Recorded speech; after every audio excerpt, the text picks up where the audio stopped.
Hello guys, welcome back to the channel. मैं हूं आपकी दोस्त Ishita and again I am here with the new video. आज हमारा बायोकेम का दिन है एंड बायोकेम का जो आज हमारा टॉपिक है वो है पीएच एंड बफर्स। ठीक है, तो आज के इस टॉपिक में हम डिस्कशन करेंगे पीएच एंड बफर्स को लेकर कि पीएच और बफर्स क्या है, क्या हमारी बॉडी में कौन कौन से बफर्स प्रेजेंट होते हैं। तो आज हम इस वीडियो में इन सब के बारे में डिस्कशन करेंगे। सो यस, अगर आप मेरे चैनल पर नए हैं तो please do subscribe the channel and let's get started with today's video. सबसे पहले हम बात करेंगे कि व्हाट इज पीएच। देखो, pH is negative log of H positive ion concentration. जितने भी एच पॉजिटिव आयन कंसंट्रेशन है उसका जो नेगेटिव लॉगरिथम होता है उसको हम बोलते हैं पीएच, या फिर the ability to measure the alkalinity या फिर एसिडिटी ऑफ एनी सोल्यूशन। किसी भी सोल्यूशन का एसिडिक नेचर मेजर करना या फिर एल्कलाइन नेचर मेजर करना उसको हम बोलते हैं पीएच। और अगर बात करें बफर्स की, तो बफर्स क्या होता है? देखो, buffers are the solutions like अगर कोई वीक बेस है तो उसके साथ हम उसका कोई कॉन्जुगेट एसिड लेंगे, ठीक है, या फिर वैसे वर्सा भी हो सकता है। वीक बेस है तो कॉन्जुगेट एसिड ले रहे हैं, और अगर हमारे पास कोई वीक एसिड है तो कॉन्जुगेट बेस लेंगे, अगर कोई वीक बेस है तो कॉन्जुगेट एसिड लेंगे, वैसे वर्सा इस तरह से रहेगा। ठीक है, तो वो होते हैं हमारे पास बफर्स।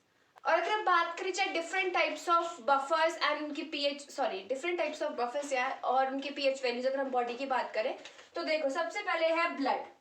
और ब्लड का पीएच कितना होता है? डिफरेंट बॉडी बफर्स नहीं बल्कि डिफरेंट बॉडी फ्लूइड्स के अगर हम पीएच के बारे में बात करें तो अगर ब्लड की बात करें तो ब्लड का पीएच रहता है 7.35 टू 7.45। एंड अगेन ब्लड में जो वीनस ब्लड होता है उसका 6.8 होता है। जो वीनस ब्लड है वो एसिडिक होता है बिकॉज उसमें हमारे पास CO2 प्रेजेंट रहती है।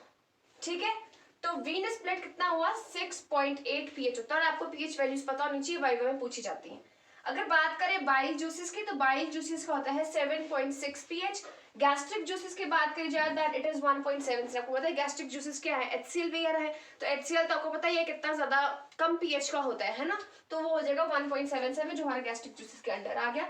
तो जो रेफरेंस रेंज होती है यूरिन की वो होती है 6.8 टू 7.8। ठीक है, और जो लोग वेजिटेरियन डाइट लेंगे उनका यूरिन जो है थोड़ा एल्कलीन होता है, उनका पीएच एल्कलाइन होता है। एंड जो हमारे पास नॉन वेज एनिमल प्रोटीन लेते हैं वो बेसिकली हमारे पास क्या आते हैं? एसिडिक पीएच होता है उनका यूरिन का। अब हम बात करें बफर्स की, तो सबसे पहले ब्लड बफर्स हमारी बॉडी में होते हैं रेस्पिरेटरी मैकेनिज्म होता है, इनर मैकेनिज्म। ये तीन तरह के बेसिकली मैकेनिज्म्स हैं जो हमारी बॉडी के पीएच को मेंटेन करने में हेल्प करते हैं। कैसे ये हेल्प करते हैं, ठीक है, इनका क्या क्या फंक्शन, क्या इनके सब टाइप्स हैं, अब हम क्या है इंडिविजुअल इनको डिस्कस करेंगे। सबसे पहले हम बात करते हैं ब्लड बफर्स की। तो अगर बात करी जाए ब्लड बफर्स की, तो ब्लड बफर सबसे पहले जो है सबसे ज्यादा ये मेजर बफर्स होते हैं। ठीक है, ये हमारी बॉडी में ज्यादा अमाउंट में प्रेजेंट रहते हैं। और अगर जो हमारे ब्लड बफर्स है अगर उसमें देखा जाए तो उसमें आता है आपके पास bicarbonate buffers, phosphate buffers and protein buffers. ये तीन बफर्स बेसिकली हमारे पास ब्लड बफर के अंदर आते हैं। अगर बात की जाए बाइकार्बोनेट से, नाम से पता चल रहा है बाइकार्बोनेट्स, तो जितने जैसे सोडियम कार्बोनेट है, ठीक है, कार्बोनिक एसिड है, जितने भी हमारे पास कार्बन जो भी कार्बोनेट्स जितने भी रिलेटेड है उन सबका कैलकुलेशन में हेल्प करता है। बेस एक्सेस हो गया, CO2 हो गया, तो इन सबको मेंटेन करने में कौन हेल्प करेगा? हमारे पास बाइकार्बोनेट्स हमें हेल्प करते हैं। उसके बाद अगर बात करें फॉस्फेट बफर्स की, तो फॉस्फेट बफर्स जो है वो उनका इंट्रासेलुलर लो इंपॉर्टेंस रहता है। ठीक है, एंड ये भी हमारे पास पीएच को मेंटेन करने में काफी हेल्प करता है। तीन है वो with the help of renal mechanism क्या है हमारे पास एसिड बेस बैलेंस को मेंटेन करने में हेल्प करेगा। बेसिकली इन बफर्स का रोल क्या है कि हमारी बॉडी में जो पीएच है और जो बैलेंसेस है, ठीक है, उन सबको मेंटेन किया जाए। तो ये हो गया ब्लड बफर। अगर बात करें हम रेस्पिरेटरी मैकेनिज्म की, तो रेस्पिरेटरी में आपको पता ही है कि हाँ, आप ऑक्सीजन इनहेल करते हैं एंड CO2 जो है वो आप एक्सहेल करते हैं। तो जब ये मैकेनिज्म बना रहता है, जब इनहेल एंड एक्सहेलेशन चला रहता है, तो उस टाइम पे हमारा जो ब्लड का है पीएच जो है, जो बॉडी का पीएच है वो मेंटेन किया जाता है विद द रेस्पिरेशन। ठीक है, अगर हमारी बॉडी में CO2 ज्यादा होगा तो ऑब्वियसली पीएच एसिडिक रहेगा।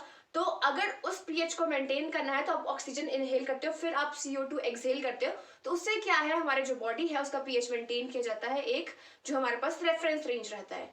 ठीक है, जब ऑक्सीजन बॉडी में होगी तो एल्कलीन हो जाएगा, जब CO2 होगा तो एसिडिक हो जाएगा।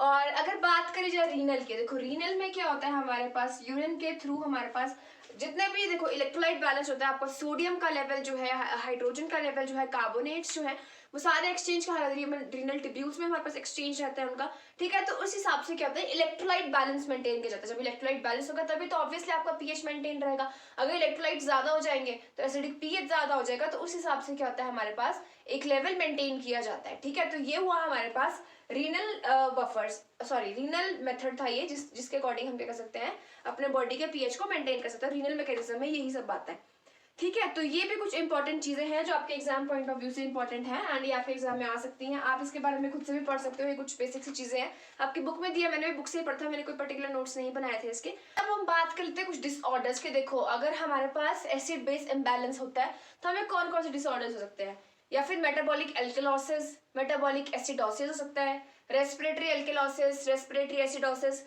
combined metabolic and respiratory acidosis and combined metabolic and respiratory alkalosis। ये कुछ डिजीज है, ठीक है। या तो आपका एल्कलाइन लेवल ज्यादा हो जाएगा या तो हमारा क्या है, एसिडिक लेवल ज्यादा हो जाएगा। तो ये कुछ डिसऑर्डर्स इसमें आते हैं। अब मेन टॉपिक हमारे पास आता है कि पीएच को कैसे डिटेक्ट कर सकते हैं, ऐसे कौन से मेथड्स है जिसके हेल्प से हम जो है पीएच डिटेक्शन कर सकते हैं। हम बात करते हैं पीएच डिटर्मिनेशन के। देखो, पीएच डिटर्मिन कैसे कर सकते हो, या तो आप लिटमस पेपर ले सकते हो, इंडिकेटर पेपर यूज कर सकते हो, यूनिवर्सल इंडिकेटर सोल्यूशन, या फिर इलेक्ट्रोमेट्रिक मेथड हम यूज कर सकते हैं, ठीक है। तो आपको पता ही है लिटमस पेपर क्या है। लिटमस पेपर जो है नेचुरल लाइकन्स सॉल्युबल डाई होती है, ठीक है। लाइकन्स की हेल्प से हमारे पास ये पेपर बनाया जाता है एंड जब एसिड कोई सोल्यूशन है तो ये रेड में कन्वर्ट होगा एंड कोई बेसिक है तो ये ब्लू में कन्वर्ट होगा, ठीक है। ये तो हम जो है शुरू से पढ़ते आ रहे हैं काफी टाइम से, 9th 10th से हमें पता होती है ये बातें कि लिटमस पेपर क्या है। अगर बात कर जाए इंडिकेटर पेपर की, तो इंडिकेटर पेपर जो है वो स्ट्रिप्स होती है, ठीक है। वो भी ऐसी है कि सोल्यूशन के ऊपर डिपेंड करेगा, उसके ऊपर भी कलर चेंज आता है। अगर एसिड हो तो रेड हो जाता है एंड अगर वो बेस है तो वो येलो कलर देता है बेसिकली। एंड इंडिकेटर्स में थाइमोल, ब्लू वगैरह यूज किए जाते हैं। यूनिवर्सल इंडिकेटर सोल्यूशन जो है, it is a solution of various several smooth colours, ठीक है। इसमें स्मूथ कलर्स का ये सोल्यूशन रहता है एंड जब कोई सोल्यूशन एल्कलाइन है या फिर एसिडिक है तो उस टाइम पे ये भी हमारे पास स्मूथ कलर्स देता है, ठीक है। तो बेसिकली ये मिक्सचर है, सोल्यूशन है एक तरह से, ये it is in liquid form. अगर बात करें इलेक्ट्रोमेट्रिक मेथड, तो आपने देखा होगा पीएच मीटर, ठीक है। हम लैब्स में पीएच मीटर भी यूज करते हैं पीएच डिटर्मिनेशन के लिए। कोई जब हम प्रिसाइज काम करते हैं तो उस टाइम पे हम पीएच मीटर यूज करते हैं, ठीक है। और ये आपका बहुत इंपॉर्टेंट है, कई बार सिर्फ पीएच मीटर के ऊपर ही लिखने को आ जाता है, तो आपको पता होना चाहिए कि पीएच मीटर क्या है, ठीक है। तो इलेक्ट्रोमैग्नेटिक मेथड में क्या है, पीएच मीटर हमारे पास आता है। बेसिकली ये क्या है, पोटेंशियोमीटर के ऊपर बेसिस पोटेंशियोमीटर यूज करते हैं एंड स्टैंडर्ड हाइड्रोजन इलेक्ट्रोड हम इसमें यूज करते हैं। पीएच मीटर है बेसिकली हमारा इस प्रिंसिपल के ऊपर बेस्ड है कि जब भी कोई हम ग्लास इलेक्ट्रोड प्लेस करते हैं सॉल्यूशंस के बीच में जिनका डिफरेंट पीएच है, तो उनके बीच में क्या है, एक पोटेंशियल डिफरेंस क्रिएट हो जाता है, ठीक है। इसमें ऐसा है बेसिकली ये कि when glass membrane separates two solutions different in pH, potential difference is created between them, ठीक है। और उस पोटेंशियल डिफरेंस को हम मेजर करते हैं with the help of potentiometer and hydrogen electrode जो हम इसमें यूज करते हैं। अब जो हमारे पास पोटेंशियल डिफरेंस क्रिएट है उसको हम कैसे मेजर करेंगे, जो ग्लास इलेक्ट्रोड है उसको हम स्टैंडर्ड इलेक्ट्रोड से कंबाइन करते हैं, ठीक है। एंड जो स्टैंडर्ड इलेक्ट्रोड है उसको हम कैलोमल इलेक्ट्रोड भी बोलते हैं एंड कैलोमल इलेक्ट्रोड, ये वर्ड आपको पता होना चाहिए। इसमें क्या है बेसिकली हमारे पास Hg यानी मर्करी मेटालिक की प्रेजेंट होती है, HgCl2 होता है KCl सोल्यूशन में, ठीक है। तो तो ये हमारे पास पूरा कॉम्बिनेशन रहता है इसको एंड पोटेंशियोमीटर की हेल्प से हम क्या करेंगे, इनका जो पीएच लेवल है उसको हम क्या करेंगे, डिटरमिन करेंगे। अब हम इनको डिप करते हैं किसी ऐसे सोल्यूशन में जिनका पीएच डिफरेंट है, ठीक है। तो उस टाइम पे क्या होगा, EMF प्रोड्यूस, इलेक्ट्रोफॉर्मेटिव फोर्स प्रोड्यूस होती है जिसको हम फिर कैलकुलेट करते हैं एंड उसकी वजह से हमें पता चलता है कि क्या इसका पीएच है। वैसे तो इसका डायग्राम भी है, ठीक है, वो भी आपको पता होना चाहिए। आप खुद से भी एक बार पीएच मीटर स्टडी करना, पर अगर कोई डाउट होगा तो फिर मैं अलग से एक वीडियो जो है वो पीएच मीटर को लेके ही बताऊंगी। अभी मैंने आपको उसका थोड़ा सा ओवरव्यू दे दिया। और इसमें हमारे पास कैलिब्रेशंस भी आती है, 2 point calibration and 3 point calibration, ठीक है। अगर 2 पॉइंट कैलिब्रेशन की बात करी जाए तो उसमें हम क्या करते हैं, दो सोल्यूशंस को यूज करते हैं। एक का पीएच हमारे पास 4 होगा और एक का पीएच 10 होगा, तो हम एसिडिक बेसिक इसमें सोल्यूशंस लेंगे कैलिब्रेशन के लिए। क्या है, 3 पॉइंट कैलिब्रेशन भी कर सकते हैं, एक एसिडिक बेसिक और एक न्यूट्रल पीएच को यूज करके, ठीक है। एंड ये ज्यादा एक्यूरेट होता है, ठीक है, इससे ज्यादा एक्यूरेसी रहती है पीएच मीटर की।